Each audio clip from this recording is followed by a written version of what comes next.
Hello students, welcome to my channel.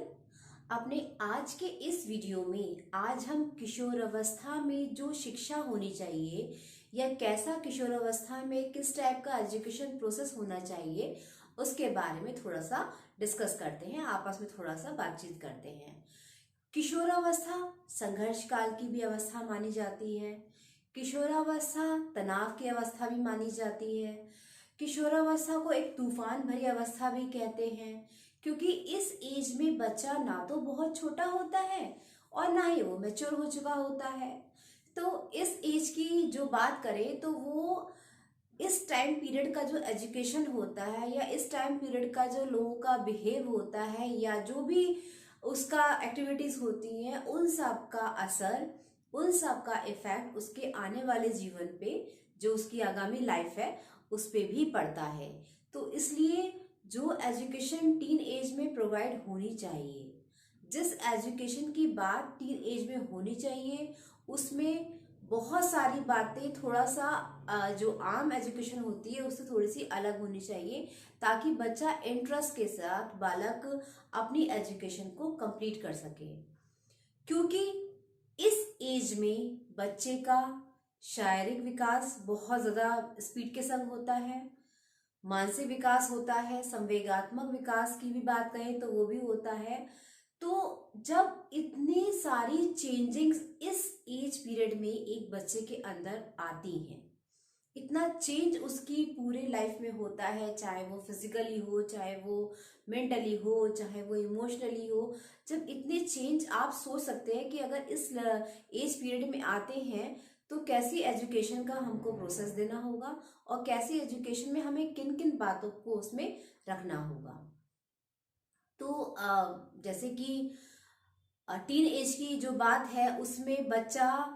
कई changing के संग आता है और कई चेंजिंग्स का उसके समय बातें होती हैं। तो सबसे पहले जो एजुकेशन में होना चाहिए टीन एज के लिए, उसमें जो शारीरिक शिक्षा की बात है, क्योंकि इस एज में जब फिजिकल डेवलपमेंट होता है तो शारीरिक शिक्षा का भी होना बहुत ज़रूरी होता है। इसलिए हमारे बड़े, उसके टीचर्स या उसके जो क्लासमेट्स हैं या पेरेंट्स हैं, ये जितने भी बड़े लोग हैं जो भी टीन एज को एक सही मार्गदर्शन दे सकते हैं, तो उन्हें उन सब बातों का पूरा सहायता देनी चाहिए एक बच्चे के लिए और पूरा सपोर्ट देना चाहिए हमारे समाज को, हमारे हर एक जो भी हमारी प्रोसेस है उस समय की, उन सबको बहुत अच्छे से टीन एज वालों की बातों को समझना चाहिए। क्योंकि हर टीन एज का जो एज ग्रुप का जो बच्चा होता है वो समाज में भी है, परिवार में भी है, हर व्यक्ति के एरिया में भी है। तो टीन एज का सामना तो भाई हम लोगों ने भी करा है, आप लोगों ने भी करा है, तो सबने करा है, तो ये एज का तो सामना सबको करना पड़ता है। तो इस एज में हर किसी की जो सपोर्ट की बहुत ज़रूरत होती है, क्योंकि बच्चा एकदम से नहीं मान सकता। छोटा बच्चा हुआ, आपने मारा, आपने पीटा, आपने डांटा, उसका काम हो गया। बड़ा तो वो खुद बड़ा ही है, उसने ज़िंदगी को समझ लिया है, मैच्योरिटी उसके अंदर आ चुकी है। बट इस टाइम पीरियड में हमको बहुत ज़्यादा सहयोग करना पड़ता है टीनेज बच्चों का। तो शारीरिक शिक्षा की बात जब आती है तो शारीरिक शिक्षा इतनी इम्पॉर्टेंट इसलिए है क्योंकि जब फिजिकल डेवलपमेंट हो रहा है बच्चे का, जब बच्चा फिजिकली स्ट्रांग हो रहा है, तो उसकी डाइट का कैसा होना चाहिए प्रोसेस, उसके में क्या एक्सरसाइज होनी चाहिए, उसका कैसा टाइम टेबल होना चाहिए, उसे किस टाइप के खेलकूद से इंटरेस्ट भी होना चाहिए। तो ये सब जितनी भी एक्टिविटीज़ होती हैं ये टीन एज की एजुकेशन में ज़रूर ऐड करनी चाहिए, क्योंकि इससे उसके बॉडी डेवलपमेंट को, उसके बॉडी स्ट्रोंगनेस को बहुत ज़्यादा सपोर्ट मिलती है। सेकंड जो बात आती है वो है उसके मेंटल डेवलपमेंट की। देखिए, मेंटल डेवलपमेंट इसलिए हम लोग कह रहे हैं क्योंकि जब इतने परिवर्तन इस एज में बालक के हो रहे हैं तो उसका मानसिक विकास भी बहुत तेजी गति से हो रहा होता है। अब अगर उसे सही दिशा मिलती है, सही बातें मिलती हैं, सही जो रूपरेखाएं मिलती हैं और सही जो उसका मेंटली डेवलपमेंट के जो सपोर्ट्स मिलते हैं वो उसको बहुत ज़्यादा काम आते हैं। तो इस समय मेंटली डेवलपमेंट के लिए भी चाहे वो उसका स्कूल हो या उसके पेरेंट्स हो या उसके दोस्त हो, कुछ इतनी अच्छी बातों को ऐड कर देना चाहिए मेंटल हेल्थ में, ताकि वो आगे के लिए जो है इतना माइंड से इतना स्ट्रांग हो कि कोई भी उसको परेशानी ना हो, उसका अच्छे से लाइफ पूरा स्पेंड हो जाए। क्योंकि मेंटल डेवलपमेंट में हमें बहुत सारी बातें आती हैं कि कैसे उसका जो सिलेबस में हमें कैसी मेंटली उसको सारी बातें रखनी है, क्योंकि उसे आगे अपने व्यवसाय के लिए भी तैयार होना है। तो इस समय जो भी हम परीक्षण हैं या जो भी स्ट्रेटजी है या जो भी ट्रिक्स है,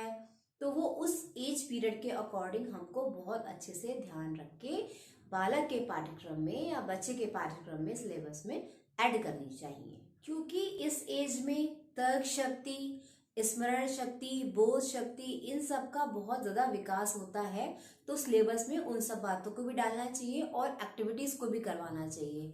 वाद विवाद है या कोई भी लेक्चर है या कोई भी स्पीच वाली कोई चीज़ है या अपने आर्ट्स को निखारने की जो प्रोग्राम्स होते हैं या कोई सेमिनार है, इस टाइप की चीज़ों को एक विद्यालय में, एक स्कूल में आए दिन, मतलब हर उसमें, चाहे वो आप मंथली समझ लो या आप उसके पूरे जो उसका सेशन चलता है उसमें कितनी बार आपको ये सब बातें करनी है, तो वो सब बातें आपको ऐड करना बहुत ज़रूरी है। फिर जो बात आती है इस एज में शिक्षा में, वो है संवेगात्मक शिक्षा की। जी,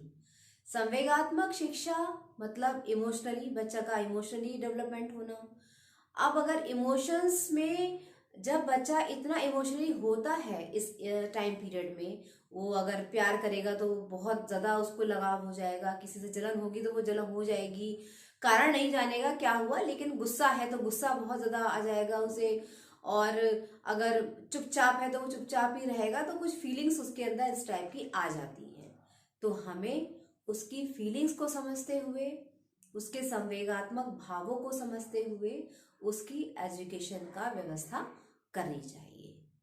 फिर जो बात आती है टीन एज में, अगर हम शिक्षा में जो बात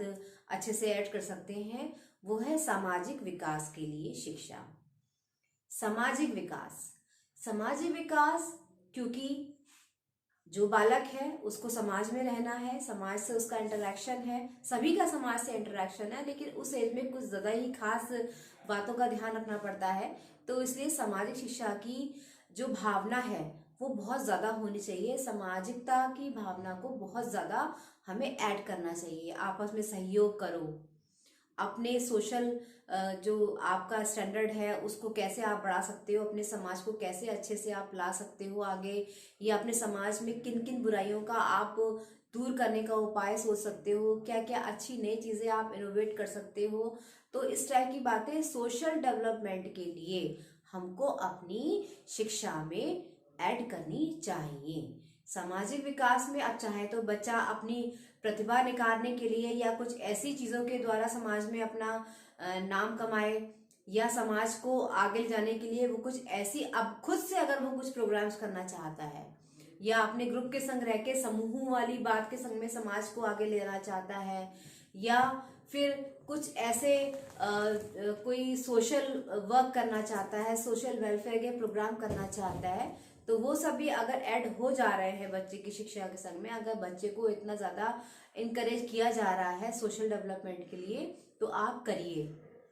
एजुकेशन के थ्रू करिए, या कोई भी को का जो होती है एक्टिविटीज़ जो होती हैं उनके थ्रू अगर आप कर सकते हैं तो वो भी करिए। क्योंकि सामाजिकता का विकास होना, एक बालक के अंदर सामाजिक भाव का होना, एक दूसरे की सपोर्ट का होना, एक दूसरे के लिए सहायता का भाव के साथ आगे बढ़ना, ये बहुत ज़रूरी होता है। टीनेज है जो अभी करेगा बच्चा तो वो आगे भी अच्छे से करेगा, तो इसलिए इस एज में बहुत ज़्यादा ध्यान रखना है। तो हमें सामाजिक भावनाओं का भी बहुत अच्छे से ध्यान रखना पड़ता है। उसके बाद जो बात आती है वो है कुछ ऐसी बातें जैसे कि खेल कूद हुआ, या सहयोग की भावना को आप अगर लेके चलते हैं तो स्काउटिंग हुई, या जो एनसीसी चलता है, नेशनल कैडेट कोर के जो प्रोग्राम्स चलते हैं वो है, या गर्ल्स में एनएसएस चलता है, राष्ट्रीय सेवा योजना जिसे हम कहते हैं, तो उन सब का भी होना बहुत ज़रूरी होती है। क्योंकि इसके अंतर्गत आपके कैंप्स लगते हैं, कैंप चाहे 10 दिन के हों, 5 दिन के हों, 15 दिन के हों, कुछ बाहर लगते हैं, कुछ नेशनल लेवल पे लगते हैं, कुछ आरडी कैंप जो रिपब्लिक के लिए तैयार होती हैं, गर्ल्स या बॉयज उनके लिए होते हैं। तो इन सब जो सहयोग की भावना वाले जो कार्यक्रम हैं, जिसमें बच्चा सहयोग करना सीखता है, जिसमें बच्चा एक दूसरे का साथ देना सीखता है, जिसमें बच्चा सपोर्ट करना सीखता है, उन कार्यक्रम्स को, उन प्रोग्राम्स को जरूर ऐड करना चाहिए। क्योंकि ये प्रोग्राम्स इतने अच्छे होते हैं, आपको पता है, आप कभी देखिएगा स्काउटिंग गाइड या एनसीसी या एनएसएस के कैंपों में इतने पर डे के शेड्यूल होते हैं कि आपने खाना भी अपने आप बनाना है, आपने साफ सफाई का भी पूरा ध्यान रखना है, आपने वृक्षारोपण करना है, और आपने एक आपको टॉपिक दे दिया जाता है, उस पर कभी आप भाषण बोल रहे हैं, कभी आपकी डिबेट हो रही है, या कभी कुछ कल्चरल प्रोग्राम्स होते हैं, प्ले होते हैं, किसी भी नारी शिक्षा पे बहुत अच्छे अच्छे टॉपिक्स लिए जाते हैं, तो वहाँ पे प्ले होते हैं उस पे, या दहेज हो गया, या कन्या भ्रूण हत्या हो गई, या वुमेन एम्पावरमेंट पे कोई बात हो गई। तो इतने अच्छे अच्छे टॉपिक पे बच्चा अपनी जो एक्टिविटीज या अपने जो उसके हुनर है उसको सामने लाता है, कि वो इतना अच्छे से, मतलब एक तारीफ करने वाली बातें होती, क्योंकि मैंने ये सब बातें देखी हैं अपने कॉलेज में, तो मैं इसलिए आपको बता रही हूँ। इन कैंपों के थ्रू, चाहे तो आप एनसी में ले लीजिए, उसमें भी ये सब होता है, कैंप लगाना, एक दिन फायरिंग का होता है, पैरासेलिंग होती है, और आपको टाइम से सुबह उठना है, फिर आपको क्या कहते हैं, आपको अपनी प्रेयर करनी है, फिर आपको परेड में जाना है, परेड के बाद फिर आपका लंच होगा, लंच के बाद में फिर आपका थोड़ा सा कल्चरल प्रोग्राम का टाइम मिलेगा, रेस्ट मिलेगा, फिर शाम में फिर आपने पूरा डिसिप्लिन सीखना है। मतलब बहुत सारी बातें, डिसिप्लिन भी बच्चा होता है, एक सहयोग की भावनाओं को भी सीखता है, हर तरीके से बहुत अच्छे ढंग से उन सब कैंपों में वो सब बातें सिखाई जाती हैं। तो ये सब जो एक्टिविटीज होती हैं जिसमें सहयोग की भावना जागृत होती है, तो उन बातों को भी जरूर ऐड करना चाहिए टीन एज के एजुकेशन प्रोसेस में। फिर हम बात कर सकते हैं इंडिविजुअल डिफरेंसेस की, क्योंकि इंडिविजुअल डिफरेंसेस तो एक ऐसा कॉन्सेप्ट है कि वो हर एज ग्रुप में होता है। छोटे बच्चों में भी इंडिविजुअल डिफरेंसेस होते हैं, वैयक्तिक भिन्नताएं होती हैं, बड़ों में भी होती हैं, टीन एज भी होती हैं। तो टीन एज में जब वैयक्तिक भिन्नताएं होती हैं, तो जब वैयक्तिक भिन्नताओं का इतना ज्यादा, क्योंकि बच्चा अलग अलग है, बच्चा अलग अलग नेचर का है, तो इस टाइम पीरियड की जो एजुकेशन है उसमें वैयक्तिक भिन्नताओं का भी ध्यान रखना बहुत ज्यादा जरूरी होता है, क्योंकि नेचर अलग है, इंटरेस्ट अलग है, सीखने के स्टाइल अलग हैं, और क्या कहते हैं, जो उसके संवेग हैं वो भी थोड़े अलग अलग हैं, प्रवृत्तियां अलग अलग हैं, स्वभाव अलग अलग हैं। तो जब अलग अलग वैयक्तिक भिन्नताएं हैं, तो जो एजुकेशन है उसमें भी वैयक्तिक भिन्नताओं को ध्यान में रखकर ही बात होनी चाहिए। फिर जो बात आती है नेक्स्ट, वो है यौन शिक्षा की। जी, यौन शिक्षा को आमतौर पे एक बहुत ही वर्जित विषय माना जाता है, थोड़ा सा लज्जा का विषय माना जाता है, लेकिन समय है आजकल इस चीज का कि बच्चे को यौन शिक्षा की भी बातों को समझाया जाए, चाहे वो बालक हो या बालिका हो। इस शिक्षा का भी प्रावधान शिक्षा में होना बहुत ज्यादा जरूरी होता है। फिर जो नेक्स्ट बात आती है उसमें हम कह सकते हैं कि उच्चतम शिक्षण विधियों का ध्यान, टीचिंग की जो विधियां होती हैं, जो टीचिंग मेथड होते हैं, क्योंकि जब बच्चा इस पीरियड में है, इस टाइम पीरियड में चल रहा है, तो बहुत ही कम टीनेज के बच्चे आपको इतने बहुत ज्यादा व्यवहारी मिलेंगे, और बहुत ज्यादा क्या कहते हैं आगेकारी बच्चे मिलेंगे, जो टीचर ने कहा कि बैठ जाओ बच्चों, और अगर वर्क पूरा करे तो वर्क करो, यहाँ मत जाओ वहां मत जाओ, ऐसा इन सबको बातें जो मानने वाले बच्चे बहुत कम होते हैं। विरोध वाली प्रवृत्ति बहुत होती है किशोर अवस्था में, जरा सा कोई बात हो गई तो पंगा ले लिया, और दोस्तों को बुला लिया कि ये कर देंगे, कि संघ बन गए, कि टीमें बन गई, कि नहीं सर हम नहीं मानेंगे, या हमारी बात को समझे, थोड़ा सा अपनी नेतागिरी वाली फीलिंग आ जाती है। तेज भी बच्चा बहुत होता है, क्योंकि वो समझ तो पाता नहीं आता है इतना, तो गुस्सा बहुत जल्दी आता है। और आजकल का जो बच्चा है टीनेज का, मुझे लगता है उसमें तो बहुत ज्यादा गुस्सा भरी हुई है पहले की अपेक्षा। अब आने वाले टाइम में क्या होता है तो भगवान ही जाने, लेकिन जो इस समय की बात मैं बता रही हूँ, इस समय के बच्चों में टीनेज ग्रुप में इतनी ज्यादा गुस्सा है कि एक लेवल ही पार है इस समय मेरे ख्याल से, तो मुझे तो ये ऐसा लगता है, क्योंकि मैं देखती हूँ हर दिन, तो मेरा तो सामना पड़ता है। तो मुझे लगता है कि जब इतना गुस्सा है इस एज के बच्चों का, तो जब इतना पढ़ाई में भी उन्हें इंटरेस्ट ऐसे आएगा कि अगर टीचर है, थोड़ा सा इधर उधर की बातें करके, कहानी सुना के, कोई किस्सा सुना दिया, मस्ती मस्ती में टीचर में भी वो एक दोस्त ढूंढता है कि टीचर मेरा ऐसा हो कि बिल्कुल फ्रेंडली बिहेव के संग वो मुझसे बातें करे और मुझे बिल्कुल फ्रेंड की तरह समझाए, यार ये, अरे यार तुमने क्या कर लिया, अरे तो कोई बात नहीं हम ऐसे करेंगे, मतलब थोड़ा सा जो है दोस्ताना व्यवहार वाले टीचर चाहिए होते हैं। अब जब दोस्ताना व्यवहार वाले उसे टीचर चाहिए होते हैं, तो उसकी शिक्षण विधियां भी उसे दोस्तानी चाहिए होंगी कि मैं सर आप कुछ ऐसे एग्जाम्पल दो जिसमें हंसी भी आ जाए, क्लासरूम का एनवायरनमेंट भी बहुत अच्छा हो जाए और हमारा कॉन्सेप्ट भी पूरा हो जाए। तो ढूंढनी पड़ेंगी ये सारी शिक्षण विधियां, कैसे बच्चे को समझाना है, क्योंकि पढ़ाई तो बहुत जरूरी है बच्चे की, जो भी वो उस समय कोर्स कर रहा है, जो भी उसकी पढ़ाई चल रही है इस समय, उस सब के कॉन्सेप्ट भी कंप्लीट होना बहुत जरूरी है बच्चे के लिए, और हमें मस्ती में भी पढ़ाना है उसे। तो शिक्षण विधियों में बहुत ज़्यादा ध्यान रखना पड़ेगा कि आपको किस स्टाइल से उस बच्चे को पढ़ाना है, कैसे उस बच्चे को, या कैसे हमारे क्लासरूम एक्टिव रहे अपनी पढ़ाई के लिए, बात भी समझे, टीचर से उसका केमिस्ट्री भी अच्छी रहे, इंटरेक्शन आपस में बहुत अच्छा हो और उसका पूरा कॉन्सेप्ट भी क्लियर हो जाए। तो शिक्षण विधियों का भी इंटरेस्टिंग होना बहुत ज़रूरी है इस टाइम पीरियड में। ये जो टाइम पीरियड में बच्चों को पढ़ाना भी आसान नहीं होता है। आप गए क्लासरूम में, स्ट्रिक्टली आपने पढ़ा दिया, व्हाइट बोर्ड ब्लैक बोर्ड के थ्रू आपने समझा दिया, होमवर्क दे दिया, हाँ भाई हो गया ना, ऐसा नहीं है।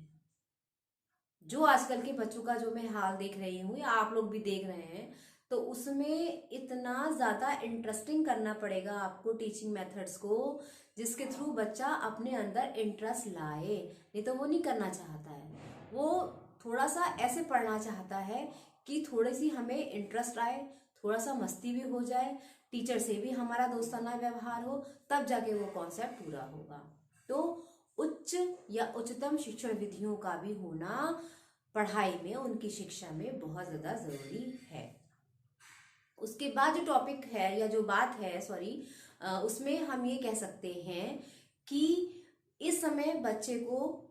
बड़ों जैसा बिहेव चाहिए होता है। मतलब आप अगर उसके संग में कोई बिहेव कर रहे हो तो बड़ों जैसा बिहेव करो, बड़ों वाली बातें उसके साथ में लाओ, क्योंकि बच्चा छोटा है नहीं, बड़ा हुआ नहीं है, लेकिन वो अपने आप को बड़ा समझता है। मैं कोई बच्चा थोड़ी ना हूँ, मुझे कोई इतना पता थोड़ी ना था जो आप ऐसे कह रही हो, ऐसी सी बातें होती, तो वो अपने को बहुत ज्यादा अडल्ट समझता है। अडल्ट है नहीं बच्चा, लेकिन अपने को वो अडल्ट समझता है। जब वो अपने को अडल्ट समझ रहा है, अब है नहीं, हमारा उसको पूरा समझाना है, पूरा एजुकेशन का, तो इस समय हमें बड़ों जैसा बिहेव बच्चे में लाना पड़ेगा, बच्चे के संग बड़ों जैसा बिहेव करना पड़ेगा कि भाई आप बड़े हो,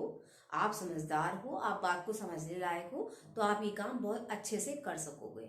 बड़प्पन की एक फीलिंग के संग हमें उसको समझाना पड़ेगा, तब जाके हमारा जो एजुकेशन का प्रोसेस है, तब जाके हमारी जो शिक्षा है किशोर अवस्था में जो देने की बच्चों की, वो हमारी जाके किसी हद तक कंप्लीट हो पाएगी जब हम उसे बड़प्पन के संग पढ़ाएंगे। तो ये कुछ बातें थी किशोर अवस्था में शिक्षा की, कि कैसे हमें शिक्षा में कितनी बातें उनके साथ में ध्यान देनी है, किन किन तरीकों से उन्हें पढ़ाना है, कैसा बिहेव करना है। तो मेरे आगे आने वाली वीडियोस में मैं कुछ और भी आपको साइकोलॉजी की बातों के संग आती हूँ, बहुत ही इंटरेस्टिंग बातों के संग आती हूँ। साइकोलॉजी बहुत ही इंटरेस्टिंग सब्जेक्ट है, उसका कोई